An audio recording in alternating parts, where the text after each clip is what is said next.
ወዴት እንደሚሄድ መንገዱን አላውቅም። በራሴ ጎዳና መሄድ አልፈልግም። በፈቃዴ ሳይሆን በፈቃድ እንድጓዝ በመንፈስ ሙላኝ እንዲቆጣጠረኝ ወደ እውነት ሁሉ ምትመራኝ መንፈስ ቅዱስ ሙላኝ። አውቃለሁ እኔ አቅሜን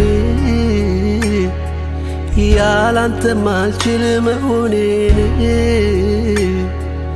መንፈስ ውስጤን ልቤን ሲሞላ ሲቆጣጠረኝ በልውና ለዓይኔ ብርሃን ነው ለእግሬ መብራት ወደ ፈቃድ የሄድበት